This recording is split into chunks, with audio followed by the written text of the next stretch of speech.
நான் கேள்விப்பட்ட வரைக்கும் எல்லாரையும் சிரிக்க வச்சுக்கிட்டு எதாக இருந்தாலும் மற்றவங்களுக்கு இவங்க வந்து தைரியம் சொல்லுவாங்களாம். நீங்கள் ஏன் இப்படி ஃபீல் பண்ணுறீங்க அப்படி மற்றவங்களுக்கெல்லாம் தைரியம் சொல்லக்கூடிய ஒருத்தங்க இப்படி ஒரு முடிவு எடுத்தது தான் நமக்கு ஆச்சரியமாக இருக்குது. அவங்க சித்தப்பா வந்து ஒரு இன்டர்வியூவில் என்ன சொல்லியிருக்காங்கன்னா, கண்டிப்பாக வந்து ஃபேமிலி பிரச்சனைலாம் இருக்காது, 100% மீடியாவில் ஏதோ ஒரு பிரச்சனை வந்திருக்கும், அதனால அவங்க இப்படி பண்ணிக்கிட்டாங்க அப்படின்னு அவங்க சித்தப்பா சொல்கிறாரு. மீடியாவில் வந்து இவங்களுக்கு ரொம்ப ப்ரெஷர் கொடுத்துருக்காங்களா சார்? இவங்களை பொறுத்த வரைக்கும் ஒரு விஷயத்த உள்ளே வச்சுக்கிட்டு இருந்தோம்னா அதுக்கு சொல்யூஷன் கிடைக்கவே கிடைக்காது. ஏதோ ஒரு இடத்துல ஓப்பன் பண்ணி தான் ஆகணும். என்ன பிரச்சனையாக இருந்தாலும் அவங்களுக்குள்ளேயே வச்சுருக்கிறதுனால தான் இந்த முடிவு எடுக்கிறாங்களோன்னு தோணுது. இவங்களுக்கும் இவங்க குழந்தைங்கள படிப்புக்கும் சரி எந்த உதவினாலும் சங்கத்தை அணுகும்போது நிச்சயமாக சங்கம் கூட இருக்குது. இப்போது நாங்கள் என்ன பிளான் பண்ணியிருக்கோம்னா, இப்போ சங்கத்தில் ஒரு உமன்ஸ் விங்னு சொல்லி ஒரு பெண்கள் அமைப்பு குழு மாதிரி ஒன்று.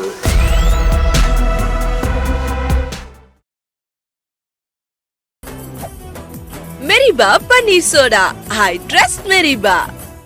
கிங் டிவி நேயர்கள் அனைவருக்கும் வணக்கம்.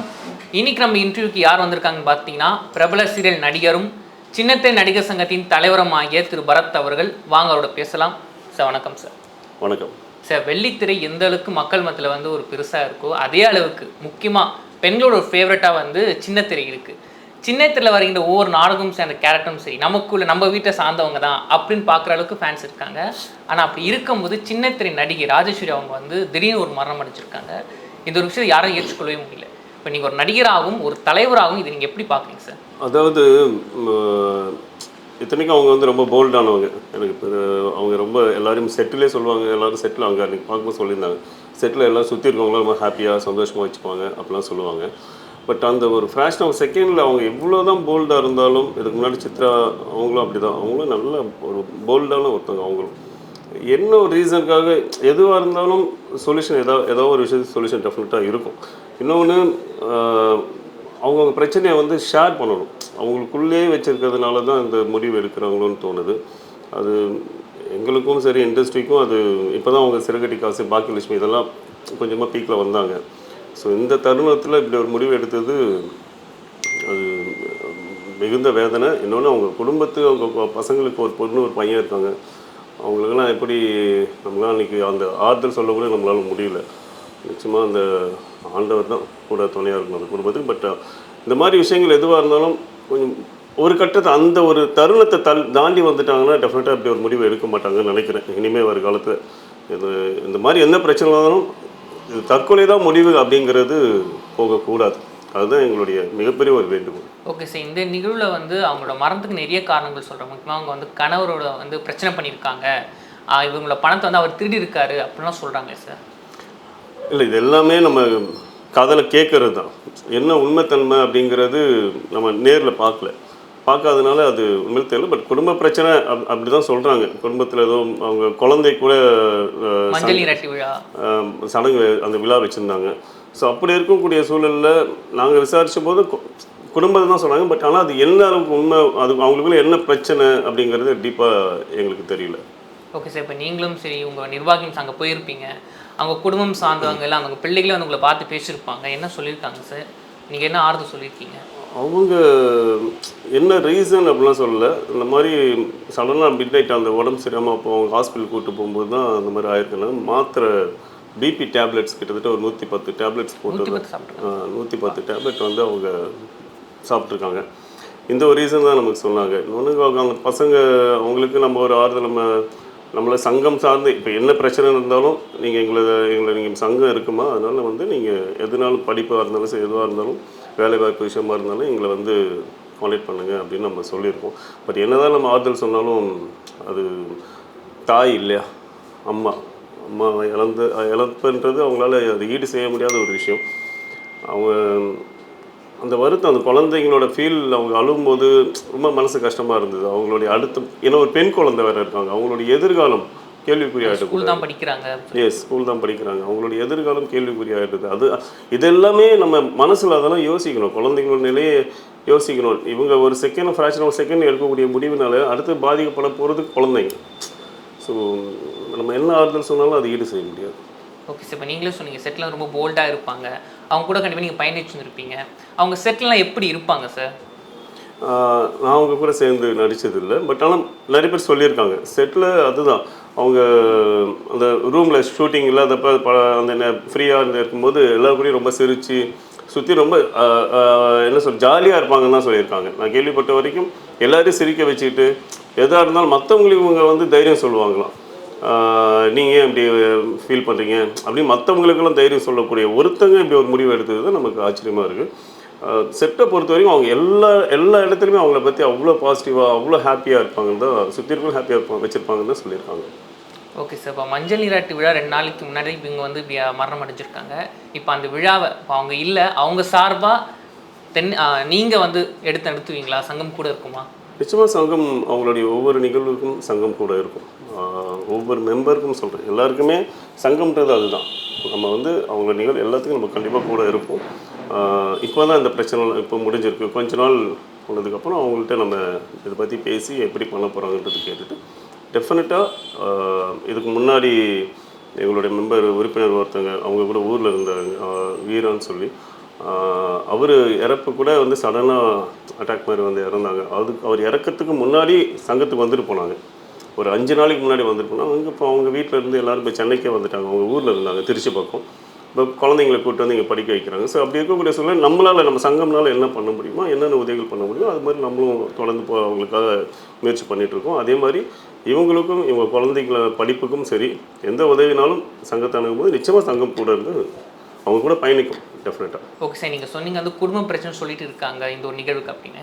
அவங்க சித்தப்பா வந்து ஒரு இன்டர்வியூவில் என்ன சொல்லியிருக்காங்கன்னா, என்னோட பொண்ணு வந்து ரொம்ப ரொம்ப போல்டானவங்க, கண்டிப்பாக வந்து ஃபேமிலி பிரச்சனைலாம் இருக்காது, 100க்கு 95% மீடியாவில் ஏதோ ஒரு பிரச்சனை வந்திருக்கும், அந்த ஒரு அழுத்தம் அந்த ஒரு பிரச்சனை, அதனால அவங்க இப்படி பண்ணிக்கிட்டாங்க அப்படின்னு அவங்க சித்தப்பா சொல்கிறாரு. மீடியாவில் வந்து இவங்களுக்கு ரொம்ப ப்ரெஷர் கொடுத்துருக்காங்களா சார்? இல்லை, இது நான் கேள்விப்பட்டேன், அது மாதிரி சொல்லியிருக்காங்கன்னு கேள்விப்பட்டேன். ஆனால் இவங்களை பொறுத்த வரைக்கும் என்னென்னா அந்த அளவுக்கு அழுத்தம், ஏன்னா அவங்க செட்டில் எல்லாருமே சுற்றி சக நடிகை எல்லாம் என்ன சொல்லியிருக்காங்களோ அவ்வளோ சந்தோஷமாக இருக்கக்கூடியவங்க தான். அவங்க ஒரு பிரச்சனை கூட பெருசாக எடுத்துக்க மாட்டாங்க அப்படி தான் சொல்லியிருக்காங்க. ஆனால் ராஜேஸ்வரி அவங்களோட மரணம் பொறுத்த வரைக்கும் குடும்ப சார்ந்த பிரச்சனைகள் தான் வந்து சொல்லிக்கிறதுல நம்ம இண்டஸ்ட்ரியிலையோ எந்த ஒரு அழுத்தமோ அந்த மாதிரிலாம் இல்லை.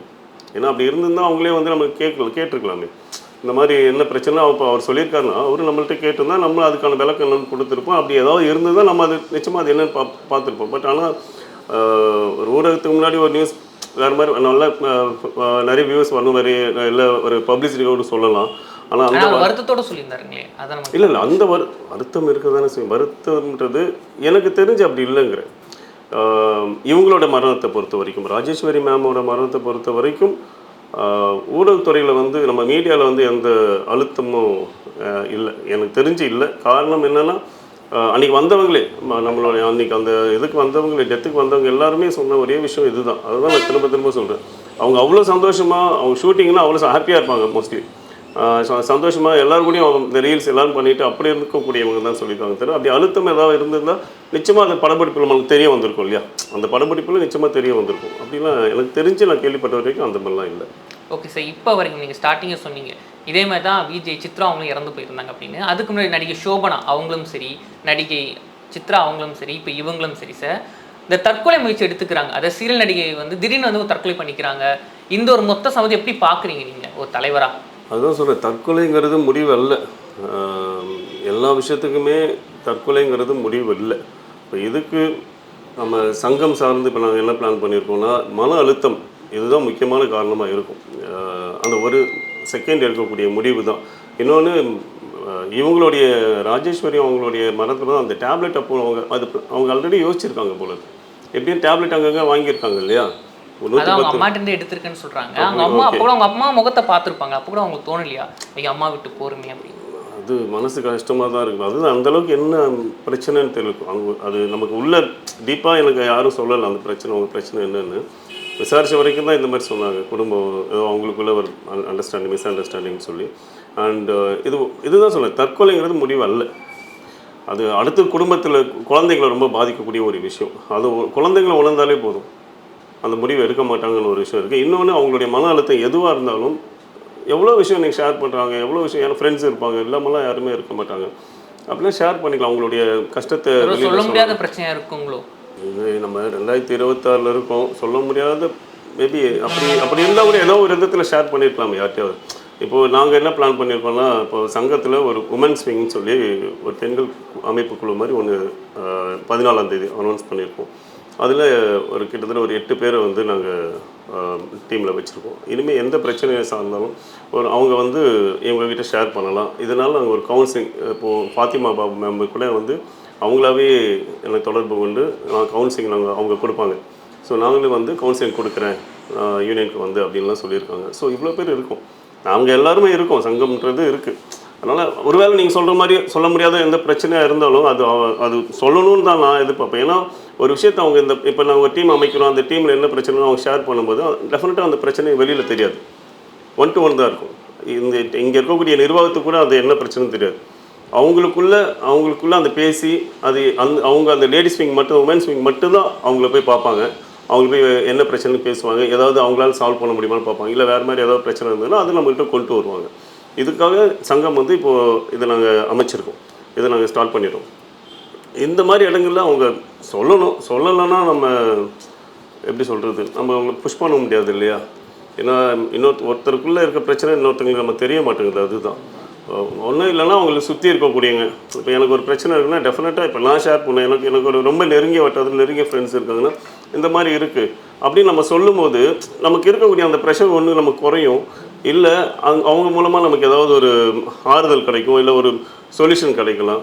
ஸோ ஒரு விஷயத்தை உள்ளே வச்சுக்கிட்டே இருந்தோம்னா அதுக்கு சொல்யூஷன் கிடைக்கவே கிடைக்காது. ஏதோ ஒரு இடத்துல ஓப்பன் பண்ணி தான் ஆகணும், என்ன பிரச்சனையாக இருந்தாலும். என்னோடய வேண்டுகோள் அதுதான், என்ன பிரச்சனை இருந்தாலும் உங்கள் பிரச்சனையை இங்கே சொல்ல முடியலையா, இல்லை உங்களை குடும்பத்தில் இருக்க ரொம்ப க்ளோஸாக சொல்லுங்கள், இல்லை உங்கள் பிள்ளைங்க வளர்ந்த பிள்ளைங்க தான் அவங்கள்ட்டையும் ஷேர் பண்ணலாம். அதுதான் சார் டவுட். ஏன்னா அவங்களுக்கு வளர்ந்த பிள்ளைங்க, ஒரு பையன் வந்து ஐடியில் படிக்கிறாரு, இன்னொரு குழந்தை வந்து ஸ்கூல் படிக்கிறாங்க. ஸோ ஓகே, ஸ்கூல் படிக்கிற மட்டும் அதை ஷேர் பண்ண முடியாது. ஆனால் அவளுக்கு பையன் இருக்கா, அப்போ அவர்கிட்ட ஷேர் பண்ணியிருந்துருக்கலாம்ல சார்? அதுதான் பண்ணியிருக்கணுன்ற நான் பண்ணலைங்கிறது தான் வருத்தமாக இருக்குது. என்னன்னா இன்னொன்று அவங்க ஃபேமிலியில் இன்னொரு விஷயம் நான் கேள்விப்பட்டேன், அவங்க ஒருத்தங்க தான் ஏர்னிங்கிற மாதிரியும் சொன்னாங்க. ஆனால் அவங்க கணவர் சதீஷ் அவர்களும் வேலைக்கு போகிறாங்க. அதுதான் அதுதான் சொல்ல வரேன்.